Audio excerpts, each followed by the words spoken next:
అందం, ఆరోగ్యం, ఆత్మవిశ్వాసం అనూస్తో సాధ్యం. ట్రాన్స్ఫర్మేషన్ సర్వీసెస్ పైన ఫ్లాట్ 50% డిస్కౌంట్. అనూస్ సిన్స్ 1982. నమస్తే రమ్మగారు, కనుమ పండుగ శుభాకాంక్షలు అండి. కనుమ పండుగ శుభాకాంక్షలు జయ. సుమన్ టీవీ ప్రేక్షకులందరికీ కనుమ పండుగ శుభాకాంక్షలు.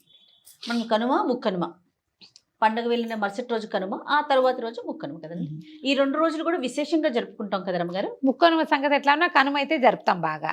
ముక్కనుమ నాడు కదలకూడదంటాం, ప్రయాణాలు అవి పనికిరావు. కనుమ నాడు కాకు కూడా కదలదు కడగదు, ఇలాంటివి 2 సూత్రాలు చెప్తారు. కనుమ రోజు వెళ్ళకూడదు, ముక్కనుమ రోజు వెళ్ళకూడదు. కనుమ నాడు వెళ్ళినా పర్వాలేదు, ముక్కనుమ నాడు అసలు వెళ్ళకూడదు అంటారు. ఊళ్ళలో ఒక్కొక్క సాంప్రదాయం, ఒక్కొక్క ఊరి పద్ధతి కదా.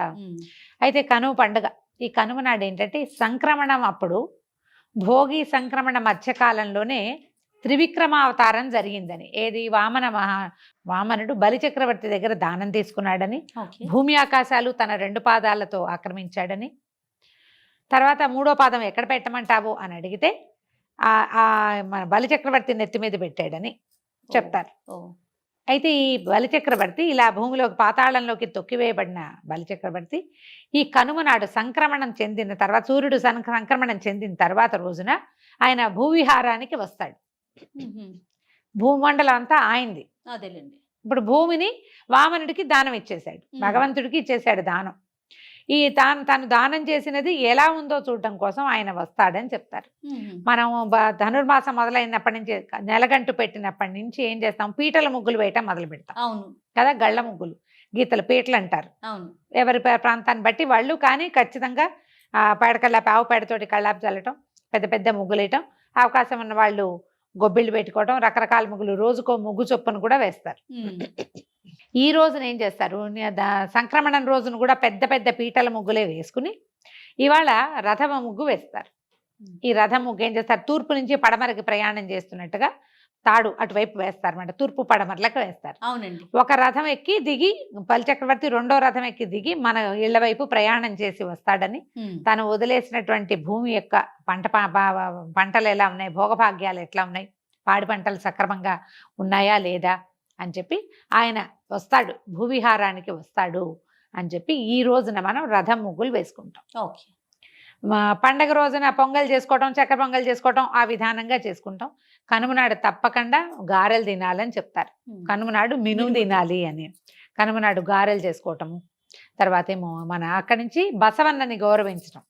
ఈ రోజునే భగవంతుడు పరమేశ్వరుడు రైతుల కోసం నందీశ్వరుని భూలోకానికి పంపించాడని చెప్తారు.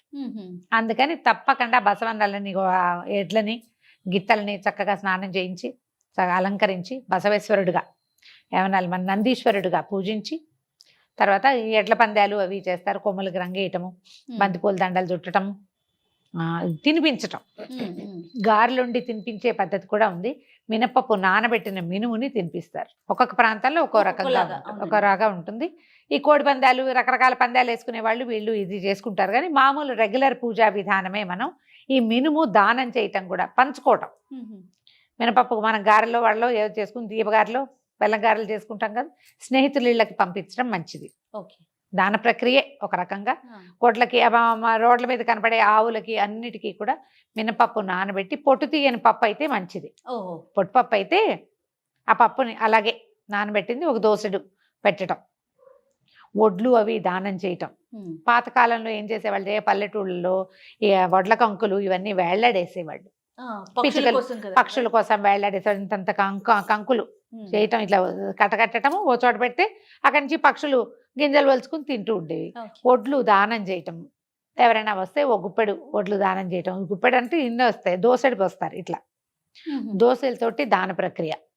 తర్వాత ఈ కనుమ నాడు మనం మన బలిచక్రవర్తిని గౌరవించే విధానం, ముగ్గులు వేసుకుంటాం. సంక్రాంతి పండుగ అంటేనే దానం దానం దానం దానం. అలానే పితృదేవతలకి మనం స్మరించుకోవటం. అంతే అంతే. ఈ రోజున ఏం చేస్తారంటే బలి వేసే విధానం ఉంటుంది. ఇదివరకట, మరి ఎంతకాలంలో క్రితము అనేది నాకు తెలియదు, కానీ నాకు తెలిసే నాటికే మా పొలిసి చల్లటం అనేది ఒక పద్ధతి ఉంటుంది.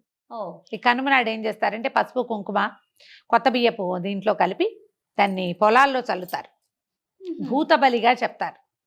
పొలి చల్లటం అంటారు. పొలిమేరల్లో చల్లుతారు. రకరకాల జబ్బులు రాకుండా, ధాన్యం మళ్ళీ పంటలు బాగా పండడానికి ఈ బలి వేసే దాన్ని ఏం చేస్తారు, ఇది వరకు మేకనో ఇదేనో ఇచ్చేవాడు. ఇచ్చేవారు. మరి ఎలా పోయిందో అవన్నీ పోయినాయి ఊళ్ళలో. అట్లా అలా చేసేవి ఇంకా ఉన్నాయేమో ఆచారాలు కొన్ని ఊళ్ళల్లో. బలి వేయటం ఉండుంటుంది. మనకి కనపడుతున్న ప్రాంతాల్లో మాత్రం ఇంకా అది లేదు. కుష్మాండ బలి చేస్తారు. కుష్మాండం అంటే గుమ్మడికాయ పగలగొట్టడం. గుమ్మడికాయ కూడా ఇంచుమించుగా దీంతో సమానమైన బలవర్ధకమైన ఆహారంగా నమ్ముతారు, మాంసంతో సమానమైందని. అందుకని ఈ కూష్మాండ బలి చేసి ఇళ్ళకి చేసుకుంటారు. పొలాలకి, ఫ్యాక్టరీలు, కంపెనీలు ఏమైనా ఉంటే అక్కడ కూష్మాండ బలి చేయటం కూడా ఉంటుంది. వాళ్ళ వాళ్ళ విధానాన్ని బట్టి ఎక్కడెక్కడ ఎట్లా ఉంటే, ఏ ఊళ్ళలో ఏది ఉంటే అది. అయితే ఈ పొలి చల్లటం మాత్రం పొలాలు ఉన్న చోట, పంట పొలాలు ఉన్న చోట తప్పకుండా చేస్తారు. గ్రామపు పొలిమేరల్లో, పొలాల దీంట్లో అంటే అన్ని కోసేసి ఉంటాయి. అవును, మళ్ళీ దున్నడానికి మొదలు పెట్టాలి. ఇంకా టైం ఉంది కదా, ఇంకో నెల పోయాక ఇప్పుడు స్టార్ట్ చేస్తారు. ఈ లోపల ఈ పొలి దాన్ని అలా చల్లుతారనమాట. ఎక్కడ అంటే మనం ఇంట్లో మనం చేసుకోవాల్సిన విధానాలు అయితే ఇవి కాదు, ఏం చెయ్యం. తెలంగాణలో నేను గమనించాను, పండగ రోజున, ఈ కనుమ రోజున కొబ్బరికాయ దిగదుడ్చి కొడతారు.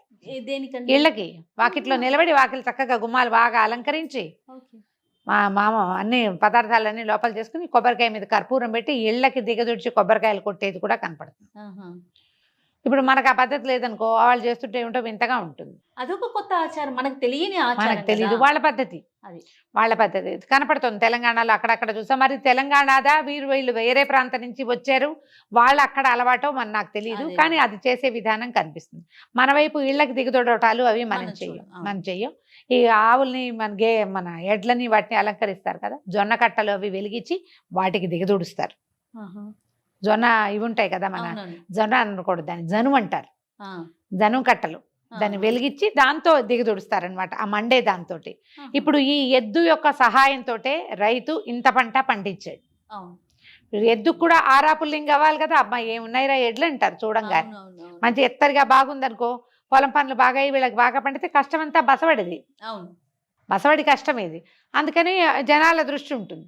ఇది దిగదుడ్చి తీసేస్తారు. తర్వాత వాటికి ఆహారం పెట్టడము, చక్కగా మంచి కొత్త రకం పెట్టి ఫుడ్ పెట్టడము, అలంకరించడము, నమస్కారం చేసుకోవటం, పసుపు కుంకాలు అవి వేసి పూజ చేసుకోవటం, ఒక్కొక్క విధానం. ఇప్పుడు ఎడ్ల మీద ఆధారపడి వ్యవసాయం చేస్తున్నవి తక్కువ. ఇప్పుడంతా ట్రాక్టర్లు వచ్చేసినాయి, రకరకాలు. ఆఖరికి ధాన్యం కట్ చేయడానికి కూడా మెషిన్లు వచ్చేసినాయి కదా, అన్నిటికీ మెషిన్లే వాడుతున్నారు. పని తగ్గిపోతా ఉంది కదా రోజు రోజు. దానికి కూడా కార్మికులు కావాలి, అంటే ఎక్కువ మంది అవసరం లేదు. 10 మంది చేసే చోట ఒక మనిషి సరిపోతున్నారు కదా. ఎడ్లు బళ్ళు వాటి అవసరం కూడా కొంచెం తగ్గించారు. అయినా కూడా మనం బసవణ్ణి గౌరవించే విధానం ఉంది మనకి. దేవాలయాల్లో అక్కడ ఆంబోతులు కనిపిస్తాయి. దేవాలయాల తాలూకు గోశాలల్లో ఆవులు, ఆంబోతులు కనిపిస్తాయి. మనకి ఈ ఊళ్ళో అవకాశం లేదనుకుంటే సమీపంలో ఉన్న గోశాలలో ఎడ్లు గనక ఉంటే, ఆంబోతు ఉంటే అక్కడ మీ సేవను సమర్పించవచ్చు. ఏమీ తప్పులేదు. తప్పకుండా మనకే ఉండాలని ఏం లేదు, ఎక్కడికైనా వెళ్ళి రావచ్చు. అక్కడ వాటికి ఆహారానికి, గ్రాసానికి సరిపడా డబ్బులు ఇవ్వచ్చు. మనమే కొంచెం మినపప్పు నానబెట్టి పట్టుకెళ్ళి ఎద్దుకో, గిత్తకో, కోడిదూడలు కొన్ని ఉంటాయి గోశాలలో కనపడతాయి కదా, అందుబాటులో ఉంటే ఆ ప్రయత్నం అయినా చేసుకోవచ్చు. ఈ గాలిపటాలు ఎగరేస్తారు విరివిగా ఇక్కడ. పండగ నాడు కంటే కనుమ నాడు ఇంకా పెద్ద హడావిడేం లేదు, అయిపోతుందిగా, ఇక ఇప్పుడు చేస్తారు. అయితే కనుమ నాడు ప్రయాణమై మనం వెళ్ళకూడదంటారు. ఎందుకు రమ్మగారు? ఎందుకో కనుమ ఏంటంటే సంక్రమణం మరుసటి రోజుని కనుమ అంటారు. దీనికి పనికిరాదు. దీంట్లో ఏంటంటే ప్రయాణమే కాదు, తల కడక్కూడదనే ఒక నియమం కూడా ఉంది. తలస్నానం కనుమ నాడు తలస్నానం చేయకూడదు.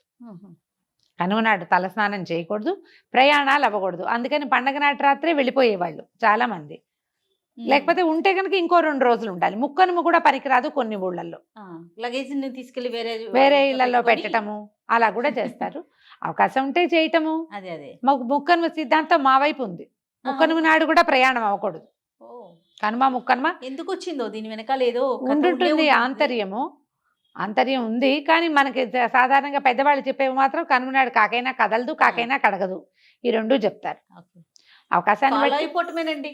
ఎందుకు ఏంటి ప్రశ్నలు? కొన్నిటికి మనకి సమాధానాలు మన బ్రెయిన్కే అందుతాయి జయ. కొన్నిటికి కొన్ని పుస్తకాల్లో సమాధానాలు లభిస్తాయి, ఎవరైనా పెద్దవారు చెప్తే తెలుస్తాయి. కొన్నిటికి పెద్దవారు చెప్పినా మనం సాటిస్ఫై అవ్వం. వాటిని ఏం చేయాలి? కళ్ళు మూసుకుని ఫాలో అయిపోవాలి, వెళ్ళిపోవాలి. పెద్దవాళ్ళు ఏం చెప్తే ఇంకా ఆ రకంగా చేసుకుంటే సరిపోతుంది. ఇక ఈ పండగ 3 రోజులు విశేషంగా చేశాం కదా, బలిచక్రవర్తి వస్తాడని. ఈ కూష్మాండ బలి కూడా పొద్దుటి పూట చేసుకునే వాళ్ళు కూడా ఉంటారు. ఈ మన గొడ్లశాలలు, గోశాలల్లో, తర్వాత పంట ధాన్యం ఎక్కడైతే మనం నిల్వ చేసుకుంటామో అక్కడికి కూడా వచ్చి చూస్తాడు కదా. అందుకని అక్కడ కూడా కూష్మాండ బలి చేస్తారు. కోళ్ళు మేకలు ఇచ్చేవాళ్ళు కూడా ఉన్నారు కొన్ని ఊళ్ళల్లో. అవును. మనకు అవసరం ఏమి లేవు కదా, ఇళ్లలో మామూలుగా పండగ చేసుకునే వాళ్ళకి ఈ రోజున తప్పకుండా మినపప్పు నానబెట్టి వడలో గారెలో ఏవో ఒకటి వేయండి. ఇడ్లీ దోశ వేసుకుంటాం మేమంటే అది కూడా మీ ఇష్టమే, కానీ వాటిని దేవుళ్ళకి పెట్టం మనం. అవును. నివేదన పెట్టేవి గారెలే పెట్టుకుంటాం. అవును. గారెలు చేసుకోవటము, గారెలు పంచుకోవటము, పండగ సక్రమంగా అయిందని. పర్వదినాలలో పోట్లాట్లు గొడవలు పెట్టుకోకండి.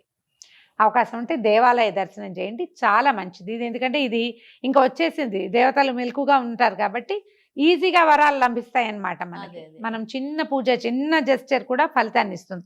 దేవాలయ దర్శనం కానీ, ఇంట్లో పూజా విధానం చేసుకోవటం కానీ, తర్వాత ఎవరికైనా ఏదైనా ఇవ్వడం కానీ, దానం చేయి. ఆ దాన ప్రక్రియ కానీ, ఇది పెద్ద దానంగా పక్కింటి వాళ్ళకి గారెలు పంపిస్తే దానం అనుకోకూడదు దాన్ని. అంతే కదా.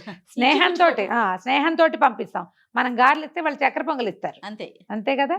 అన్నిటికీ మంచిదే ఇచ్చిపుచ్చుకోవటం, ఇలా పండగని జరిపేసుకోవటమే. సరే రమ్మగారు, నేను గారెలు పంపిస్తాను మీకు. అలాగే నీకేం కావాలో చెప్పు. చక్కెర పొంగల్ రమ్మగారు, దానికోసమే. అలాగే. రైట్ అండి. అంతేనా రమ్మగారు, ఇంకేమన్నా మనం పాటించాల్సినవి ఏమన్నా ఉన్నాయా? ఏం ఎప్పుడు మీ డైలాగ్ చెప్పండి ఒక్కసారి.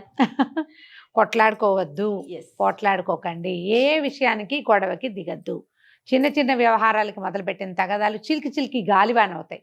గాలివానాలు చేసుకోబోకండి. పైగా ఇవి సంవత్సరపు మొదటి నెల, ఈ ఏడాది ఇప్పుడే స్టార్ట్ చేస్తాం. చక్కగా ఏదైనా ప్రాబ్లమ్స్ ఉంటే వాటిని వెనక్కి వదిలేసి ఫ్రెష్గా స్టార్ట్ చేయండి. పర్వదినాల్లో మొదలుపెట్టి చక్కగా విజయవంతం అవుతాయి.